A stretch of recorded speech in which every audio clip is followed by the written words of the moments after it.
another podcast episode of the Grace Hour Show.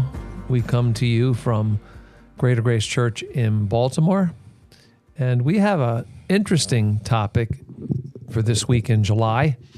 We are talking about what God hates. What does God hate?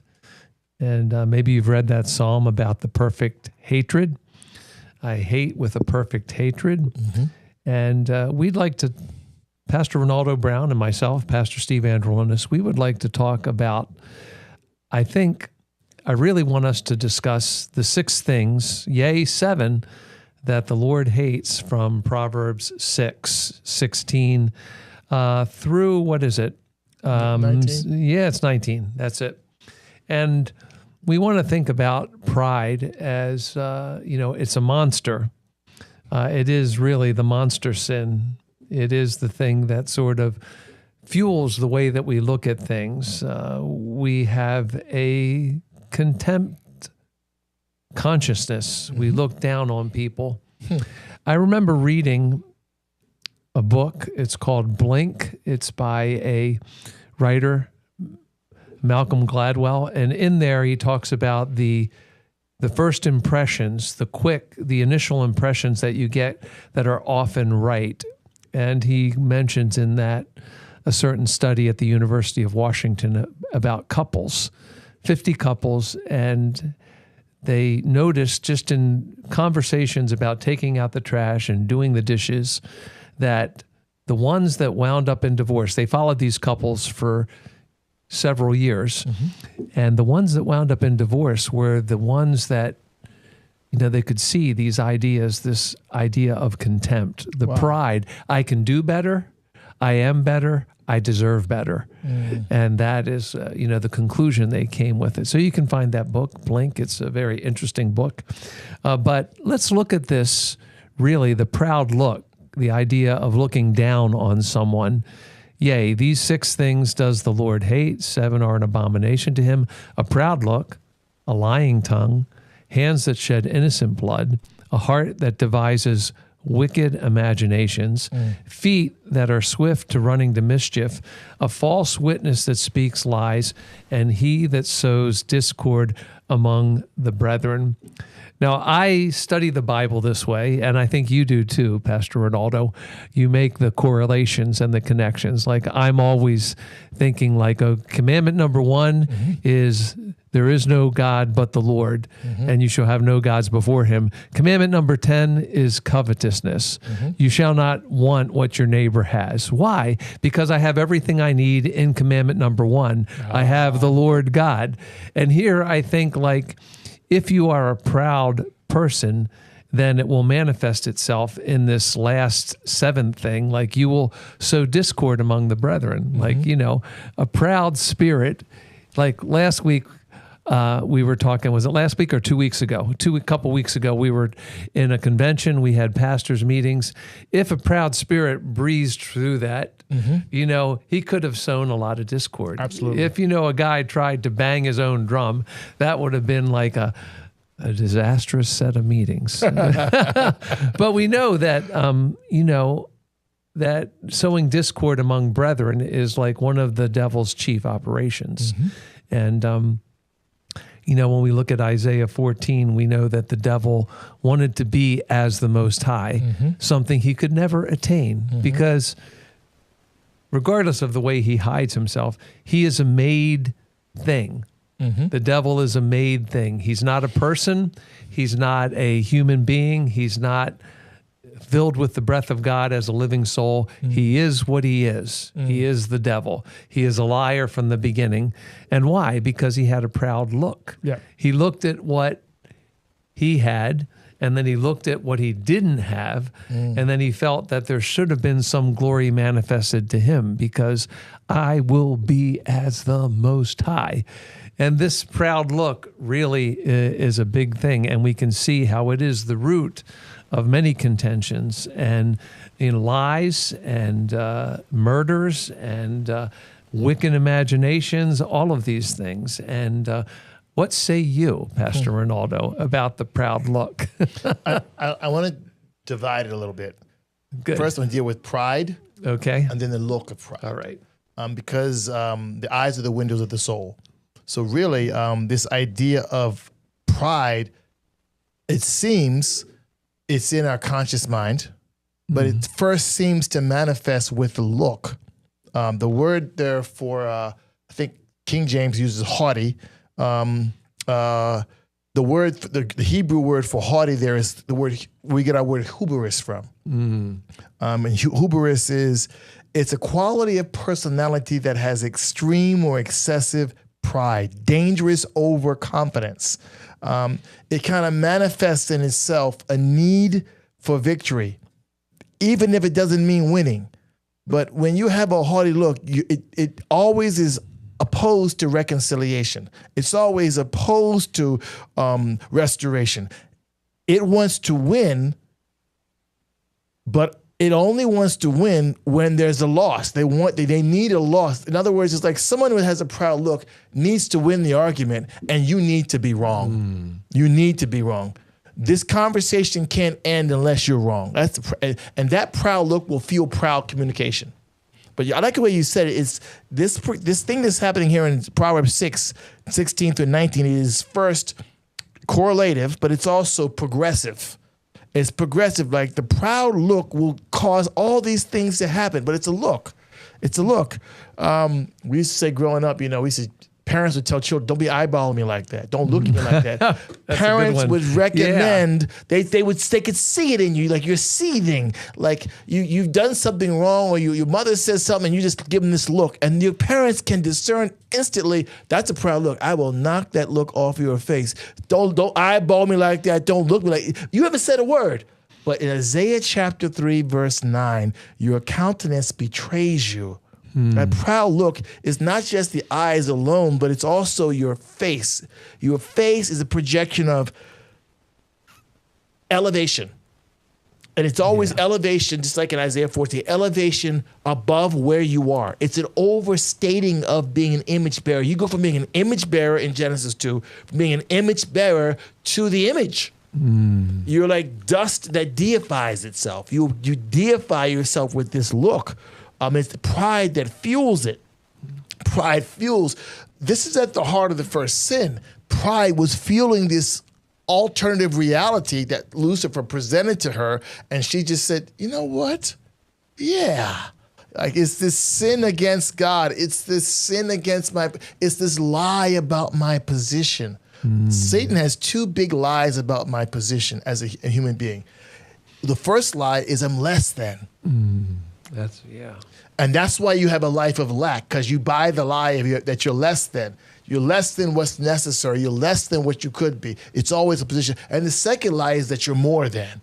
And the more than lie is, that's where the proud look kicks in. Like, hey, they don't recognize you. They don't see who you are. You're amazing. Did you know you're super amazing? They don't recognize. God doesn't recognize you, Eve. He's holding back from you. Yeah, because you're better, you deserve more. So it's these two lies, that you're less than you are and that you're more than you are. And the more that you are, we love that one. We love that, because that proud look says, yeah, I begin to see myself in a false reality. We said last week, in the fallen self, I see myself, because I don't discover value. I've got to manufacture a higher value, not alone, with a higher value to produce who am I? This attitude that overvalues self. And by the way, the law of unintended consequences, whenever you overvalue yourself, you have to undervalue others. You have to. In other words, I have to push you down to stand up. I've seen this oftentimes. People will indict, humiliate, push others down. And I used to wonder, why that was unnecessary. Why did you need to push that person down? And I realized it's almost geometry. You're pushing them down to elevate yourself. Yeah. It's like when Satan says in Isaiah 14, when he says, I'll be like the Most High, he's not elevating himself, but he's also reducing God to his level. He's saying that he's putting it on the table. He's saying, I can actually be like God. The fact that he says, I will be, he's opening up the door of possibility that I can be. Right? It's like saying, I will fly. I'm putting on the table the fact that it's possible that I could fly.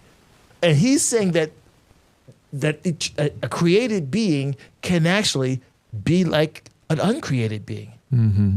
At the top of hyperbole, that I could actually be like God. God's like me is what he's saying in one respect.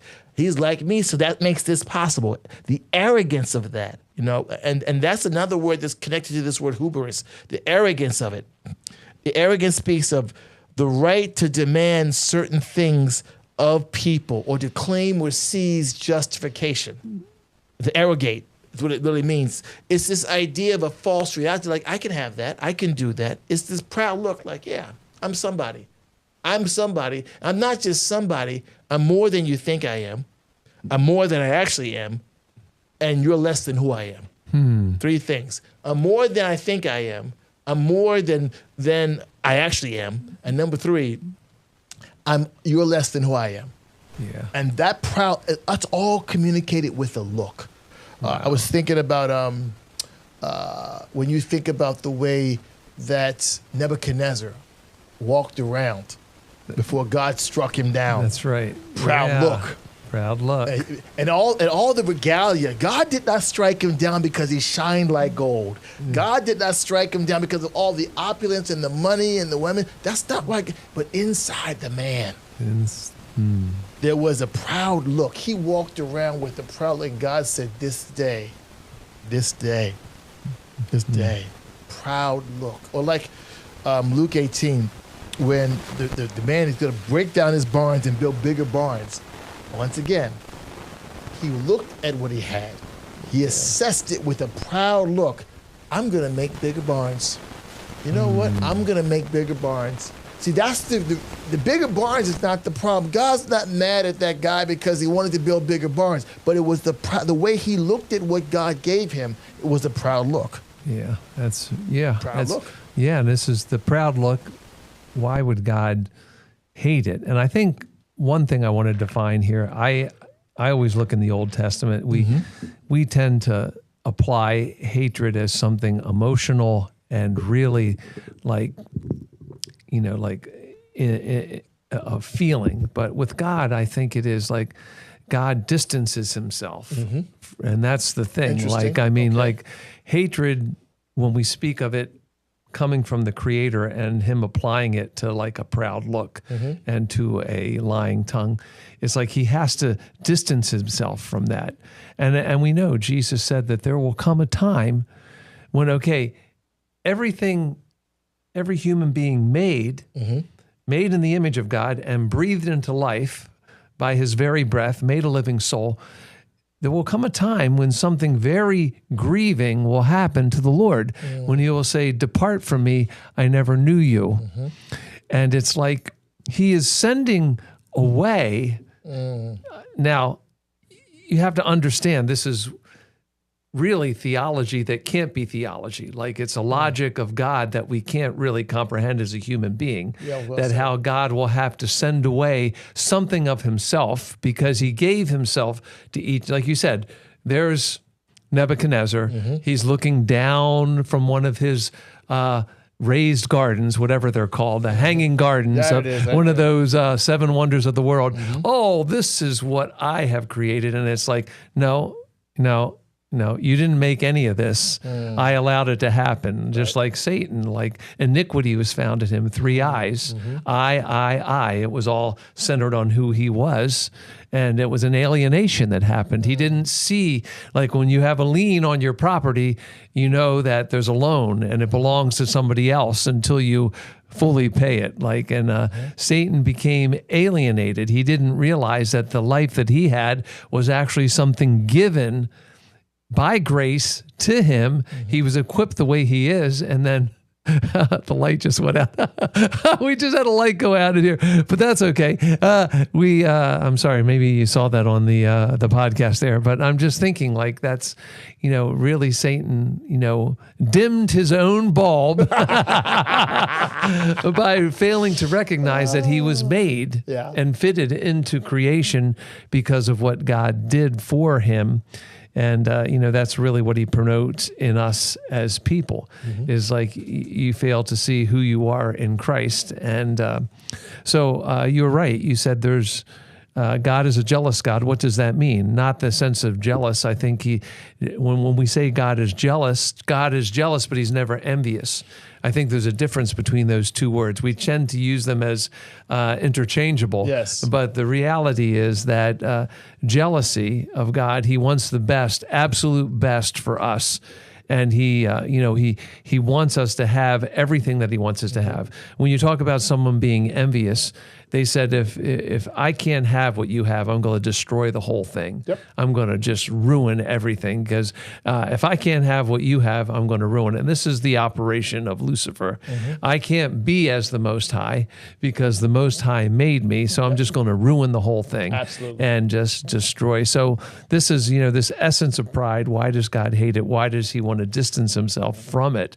It's because of the destructive nature. It's befouling his creation. Yeah. He's like, it's, I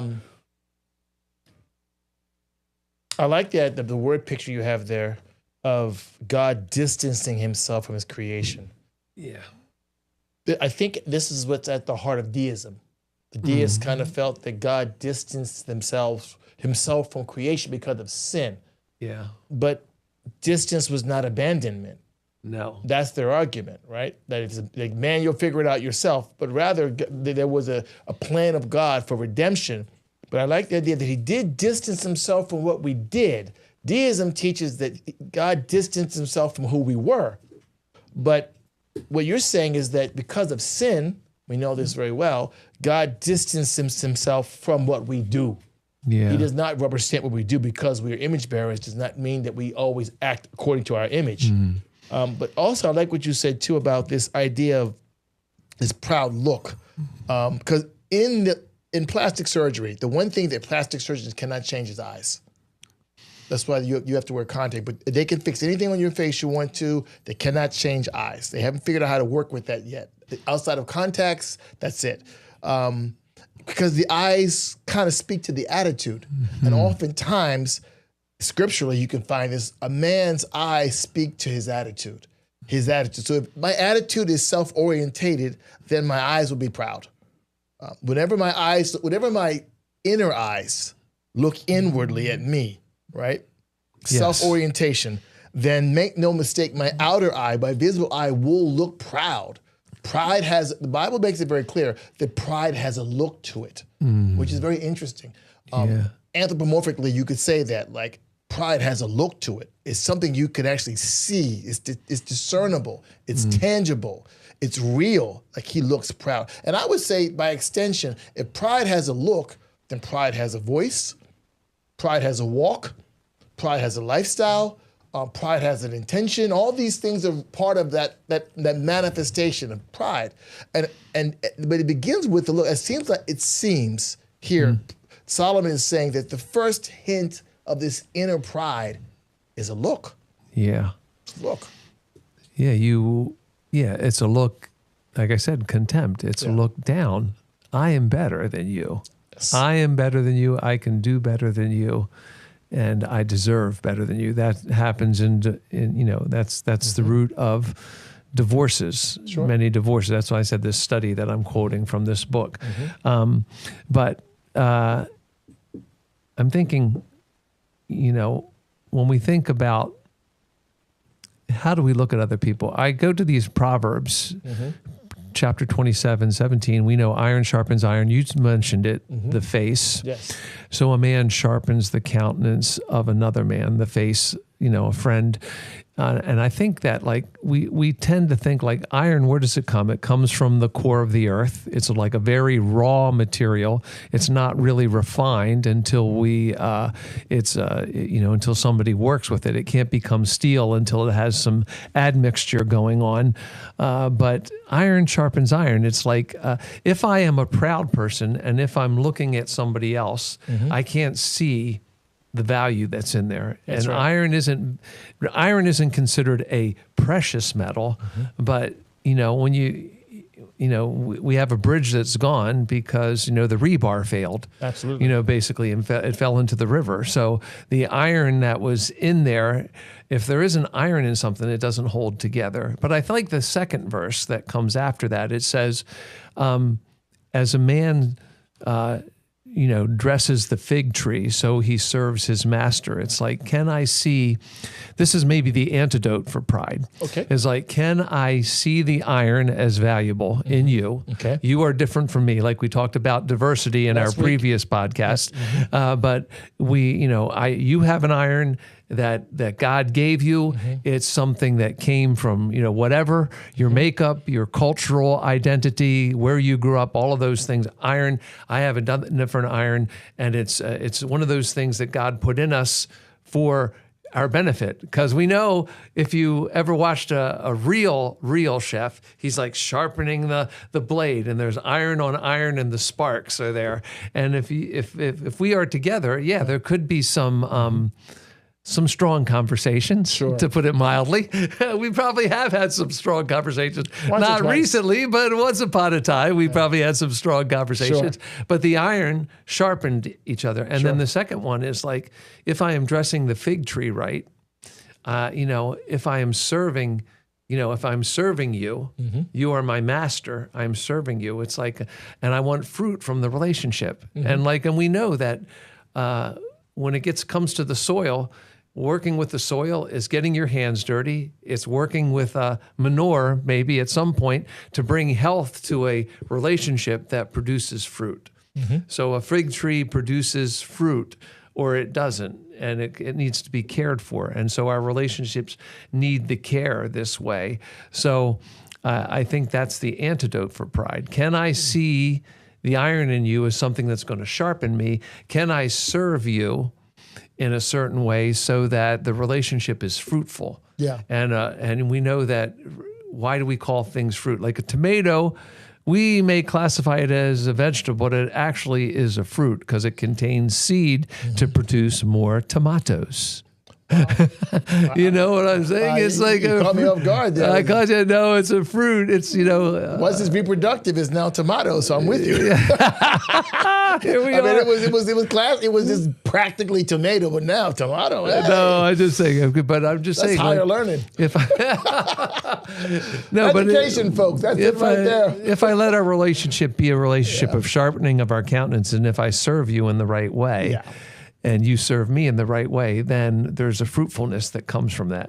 The look changes. The look changes, yes. Like I don't think of I don't think of dealing with the soil at the base of your stump as like something as something beneath me. It's like, this is why the proud look God hates, because earlier in the chapter he says, if you are a sluggard, you will not, if you're sluggardly, you should go to the ant and see how the ant brings like little bits of food back to the colony. If I don't treat you in the right way, there won't be a fruitful relationship, and everything suffers. Yeah, I like the idea of this observation and finding value, finding relevance, finding a measure of divine perspective based upon looking beyond what I see. Because the proud look looks inward. Yeah. It's produced from an inward look. An inward gaze itself produces an outward look of pride. But and that's why Proverbs 12:15 says, the way of a fool is right in his own eyes. The key part of that verse in Proverbs 12:15 is his own eyes. You make these evaluations in your own eyes based on an inward self-orientation, which is why in 1 Samuel 16, God looks on the inside of a man and not on the outside. So it's important to remember that value comes as God reveals it and as God's defined it. And the pride that's behind that look is making evaluations outside of God. And then you've got this whole category of numerical category of the results of that. And it all began because I had my eyes on me. And that's the essence of pride. I look at life through the lens of me, my perspectives, my opinion, which is corrupted and biased and also not perfect. So I'm looking at that and I'm evaluating life. And what did we say? The three things we said again about that proud look? We said I look at myself greater than I am. I look at I look at my life. I look myself higher than I am. I look at myself as better than you, and I look at reality as different than what it was, than what it actually is. So it's this proud look where I look at life through a false reality. That's when you read Ezekiel 28 and you see the false look, the proudful look that Satan had in Isaiah 14. You see it, Eve had it. You see it in Nebuchadnezzar. You see it also and to some extent, you could say Judas. When Judas judged Jesus Christ for the woman with the alabaster, well, he judged him for accepting it and he judged her for doing it. But also you can even think further, the Pharisee who judged Jesus Christ for letting the woman into his house and washed his feet, he had an indignation. And that's the word I want to think of. This contempt is married to indignation. Indignation elevates my own value or overvalues myself and undervalues everyone else. It's not like indignation says, I'm right and you're right and they're wrong. That's the myth. Yeah. When you have two indignant people, they're not united. Mm-hmm. Each of them thinks they're better than the other one, but for shared opinion, they're going to say that thing over there is bad, but inside their own heart, you're not better than me, I'm better than you. So they have no unity because the self is only united to itself. Yeah. Which is why Satan's masterful plan is not to get the self to be united with him. He just wants the self to be united with him, with yourself. He turns you, he says, I don't need to control you. If you're focused on yourself, the fruit of that will be pride. The fruit of that will be all these things that are happening because you're looking at you. You got your eyes stuck on you. And when you do that, you become your own God. The essence of pride is becoming your own God. And the proud looks just says, I've drawn a conclusion that I live by my own standards, by my own morals, by my own rules, by my own wants. And like we said earlier in Proverbs 12:15, I think I'm right. Right? I'm right. I have an attitude that I'm right. And all my conclusions are true. Proud look always draws correct conclusions. You can't have a proud look and draw a false conclusion. It undermines the integrity of your pride. Pride can't admit it's wrong. Yeah. Why? Because then this overvaluation, this balloon, right? In 1 Corinthians 8 verse 1 that pops up, this balloon of this false integrity, of this higher intellect, this higher authority, it gets punctured. Yeah. So I can't be wrong. So you can't be wrong and be proud. It's amazing. In that way. Yeah. You can't. So it's like, no, I'm right. Yeah. And I need to be right. It's like suspicion. Suspicion is a hungry dog who always has to eat. Why? Because it needs to be right. And if you dig deep, someone who always lives in a suspicious nature, underneath of that is a proud look. Well, I think we've beaten that one good. Absolutely. About pride. I just think when we talk about hatred, what God hates, and I'm going to say this, that I see hatred as a category of wrath, and I see wrath as a consequence of violation to God's order, which is Adam and Eve violated God's order in eating from the tree. The consequence was wrath. Part of that hatred is separation. So how did Christ answer that? I think we're going to have to talk now a little bit. Speaking from Philippians 2, you mentioned it last time. Last time we were together, we were talking about the kenosis, the self-emptying of Christ. Like a proud look, why does God hate a proud look? And why is there hatred? It's a consequence of wrath. I always get arrested by that statement in Revelation, hide us from the wrath of the Lamb. Because here you have the humility of the Passover lamb and the wrath of consequences because of divine order and divine decree. The lamb had to be offered as a consequence of the wrath that had to be visited upon sin, And if wrath had to be visited upon sin, wrath had to be visited upon the upon the lamb himself. So, the wrath of the Lamb is the humility of the Lamb of God. It's like, I can't change the consequence due to your refusal of mercy.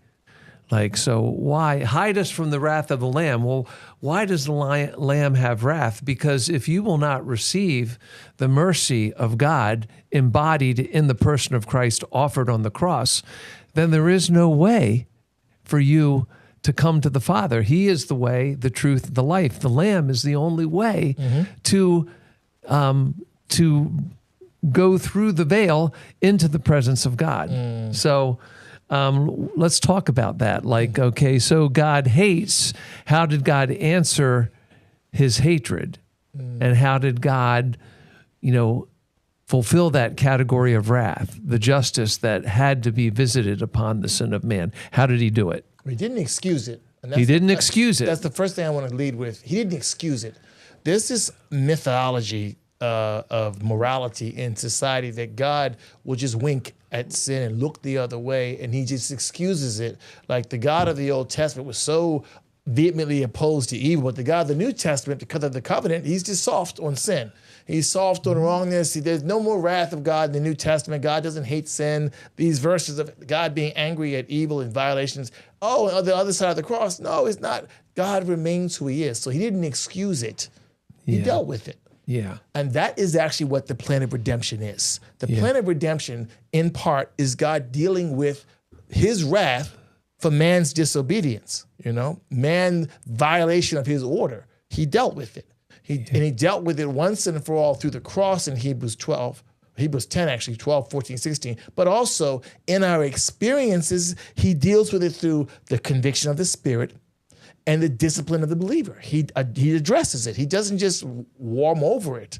And so God has wrath. He never lost it, by the way. Never lost it. On both sides of the cross, there's the wrath of God. On both sides of the cross, there's the discipline of God. He didn't excuse it. He didn't grow out of it. He didn't evolve beyond it. He is who he is, right? He is who he is. So he doesn't change. Hebrews 13. It's interesting. He says in Hebrews 13 that I don't change, right? Yeah. So everything that was true about me in the Old Testament is true about me, is still true.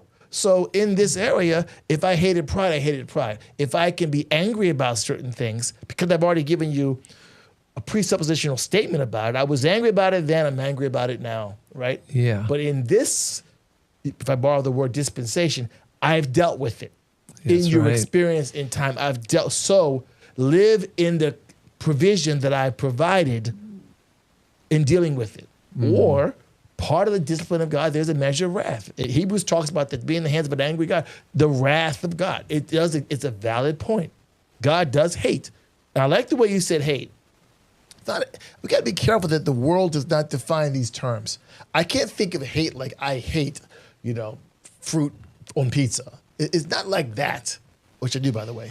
But it's sorry. That's the thing. Okay. I can't do it. Okay, It's that's okay. Veg, you Okay, can't very get good. Okay. so that being said, but it's hate God's way. And God's got to redefine that word through his character, through his nature, and through the scriptures. And I also, by the way, this is an interesting thought too. I also evolve in my understanding of God's definition. Maybe God's defined something. I'm like, I don't know.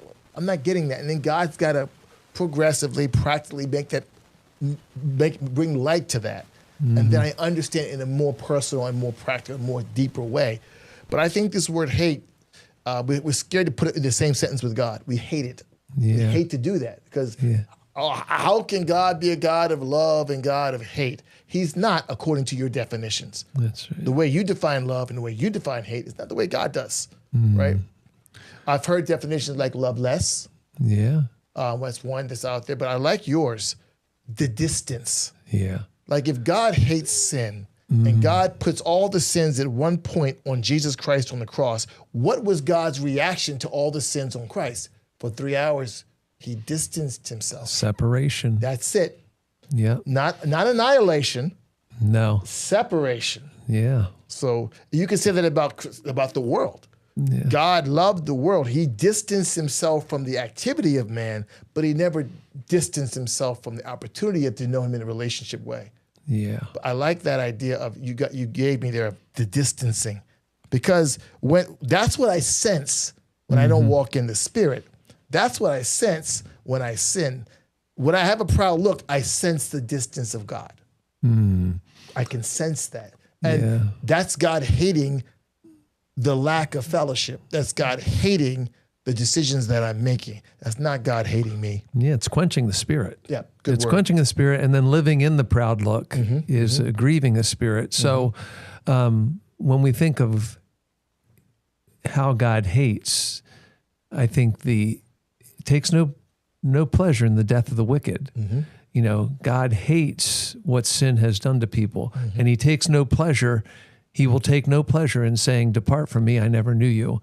And as believers in Christ, having the Holy Spirit living in us, when we quench him with a proud look, when we quench him with a lying tongue, when we live perpetually in that over a season, then there's a grief there. And what is grief? Let's think about it. When we think of grief here, we're always thinking about, you know, we had a precious, precious sister. You know, just I'm seeing her smile and her purple hair sitting in the next to the, you know, in the front row at our church, and she's not there anymore. There's a grief. And what is the grief? It's like she is somewhere that I am not. And there's the distance. And I'm thinking that what grieves the Holy Spirit? Well, you've lived in pride. And that pride has led you to lie. That pride has led you to sow discord and a lot of other things. And now we're distance in fellowship. You know, not distance in salvation, maybe. That can't happen. Nothing can snatch you from the hand of God, from the hand of Christ. The hand of Christ is in the hand of God. So you're double covered there. I always like that image. But there is a distance in fellowship. There's the space between, the air that comes into her. And who stimulates that air? Of course, it is the devil, who doesn't want the brethren to live together in unity. Absolutely. That kind of thing. But that's why I think, but we have to think of that. God answered wrath in the person of the Son. Let this mind be in you that was also in Christ Jesus. Being in the form of God, thought it not robbery to be equal with God, but he made himself of no reputation. And there we see that he didn't have to stay in heaven, but he had to answer the wrath. He had to answer the distance that we had created ourselves by not living under the order of God, not to eat from that tree. So he took upon himself the form, made himself like us as a fashion, humbled himself, and obedient. That's the big key there. It's like, why did he have to be obedient unto death? Because the wrath of God required a justice to be served upon the sins of man. And so all of them were served, like you said, separation, total darkness. You see that darkness in the Exodus story. They couldn't see each other. They couldn't see anything. Darkness. He couldn't feel God. He couldn't feel the Father, couldn't sense the Spirit. 3 hours of like that. Wow.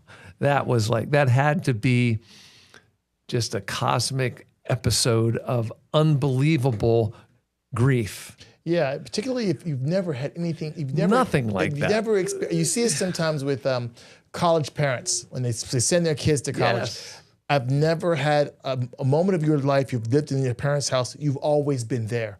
For the first time, you're living somewhere else, and you can just see the disappointment from the separation. Now, multiply that times 1 billion, and you've got the Trinity being separated in fellowship for just a brief window to you and me. What's 3 hours to you and me? Yeah. But if it never happened, it's shocking. You have nothing to go fall back on as a counsel for or relate. You have no way to relate to it. It's unrelatable. Yeah. So Christ in his humanity, this was unrelatable. That for the first time in his humanity, and actually in the Trinity, there was no fellowship. Experiencing hatred. Yeah, experiencing it. When it says he experienced all the things we did, he got a taste of that. And I like to think the way you said it in Romans 1 brings this out, the distance that we created. The flesh always wants to blame God for that. The flesh wants to say, God's not with me, or God doesn't like me. You always want to make it a distance that God created, when really it's a distance that we created through our activity. God said, well, you chose in Genesis 3. You chose in Romans 1. You chose. And I've given you the liberty to choose. And the results of the effects of your liberty is disorder, disobedience, separation, but because of love. the door is open for opportunity, for restoration through redemption. Yeah. And that's why God is God. Because where there is no door, he makes a door. Yeah. There was no way in Romans 3. This could not be sorted. So where there was no door, God made a door. Yeah. Where we couldn't even imagine or fathom a way out. I love that verse, Ephesians 2:12, I think it is. When we were outside of the Commonwealth, strangers to the Commonwealth, outside of the plan, basically without God, and helpless, basically. Helpless. We had we got a strategy. There was no strategy. We had no plan. We didn't even have a desire. It was generational hopelessness. We had no desire. And God said, I'm going to make a door where there is no door. And already in my mind, I had a door. Yeah. Let me show you where the door is. Yeah. So it's not like God had created a door. It actually, correctly to say it, God revealed a door. Yeah. And he did it in the Son. Yeah, I think when we think about the door that he made, when we know from the scriptures that the Lamb was slain before the foundation of the world, but when eternity came into time in the incarnation and the person of Christ, now it makes perfect sense what's happening in the garden the night before the cross. Because, okay, if this purpose, this redemptive plan was already in motion, when he stepped into time, there was still going to be this space of him being slain. No wonder he sweat great drops of blood, because, for all of eternity, before he even formed man, the earth isn't founded yet. The earth is founded, and then as it's populated, and then he takes and he forms man out of its dust, this plan to be slain was already there, but then it happens. And it's like it happens. It's like you said, one day your daughter's going to meet a guy. I'm just going to tell you. And then the morning of, it's going to happen. And then you're going to stand at the end of the aisle and you're going to walk her, and it's like, and it happens. That's a positive thing. That's a positive thing. With the firearm. Yes. But then I'm thinking, the Lamb was slain and that moment happened. Well, there might be some slang at that moment too. So there's that. That's also there. All right. Just a general warning. Yeah, I already got 2 minutes to wrap it up. I'm sorry to take you to Linda's nuptials. I'm sorry. I didn't know you don't even want to think about that yet. She's not even out of high school yet. I am 30 or 40 years from now, so sorry. 50 years.